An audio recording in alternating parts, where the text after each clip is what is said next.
দুই আসনের চলতেছে।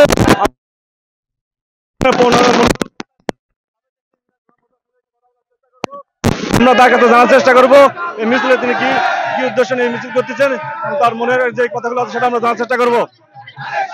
জনাব তারেক রহমান ঘোষিত রাষ্ট্র কাঠামো মেরামতের ৩১ দফা বাস্তবায়নের মাধ্যমে স্বনির্ভর বাংলাদেশ গড়ার লক্ষ্যে কালাই থানা এবং পৌর বিএনপির উদ্যোগে আজকে আমরা ধানের শীষের পক্ষে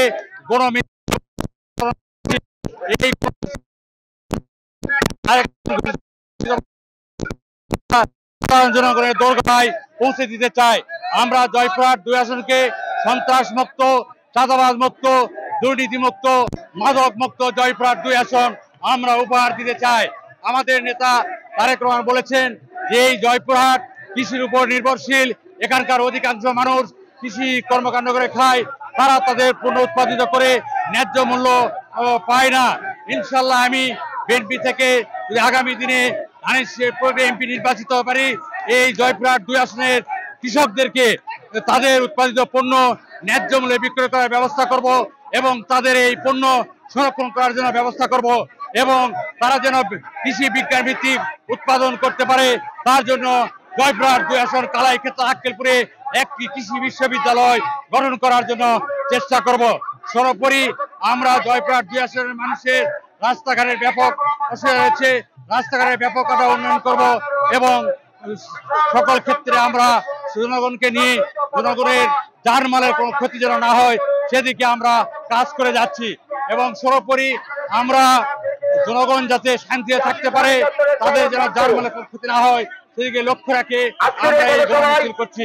ধন্যবাদ। সম্মানিত দর্শক, আপনারা শুনছিলেন জয়পুরহাট ২ আসনের মনোনয়ন প্রত্যাশী ইঞ্জিনিয়ার গোলাম মোস্তফার নেতৃত্বে বিশাল গণমিছিল এবং লিফলেট বিতরণ অনুষ্ঠান। আমি যদি আপনাদের মিছিলের একটা অংশটুকু দেখাতে চাই, হাজার হাজার লোক নেতৃত্ব দিচ্ছে, হাজার হাজার লোকের সমাগম ঘটেছে। আমি যদি আপনাদেরকে দেখাতে চাই যে মিছিলে স্বতঃস্ফূর্তভাবে জনগণরা অংশগ্রহণ করেছে। আজকের এই মিছিলটি এবং গণমিছিলটি এবং লিফলেট বিতরণ অনুষ্ঠানটি তারেক জিয়া, আমাদের ভারপ্রাপ্ত চেয়ারম্যান তারেক জিয়া ঘোষিত রাষ্ট্র কাঠামো মেরামতের ৩১ দফা বাস্তবায়নের লক্ষ্যে এবং জয়পুরহাট ২ আসনের মনোনয়ন প্রত্যাশী ইঞ্জিনিয়ার গোলাম মোস্তফার নেতৃত্বে জয়পুরহাটের কালায় আজকে গণমিছিল এবং লিফলেট বিতরণ অনুষ্ঠানটি অনুষ্ঠিত হচ্ছে।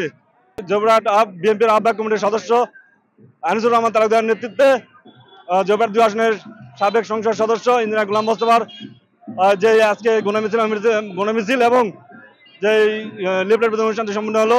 আজকের এই গণমিছিল এবং লিফলেট বিতরণ অনুষ্ঠানের সর্বশেষ ছিল এই জয়পুরহাটের কালাই থেকে এসআই পাভেল, এনটিভি অনলাইন।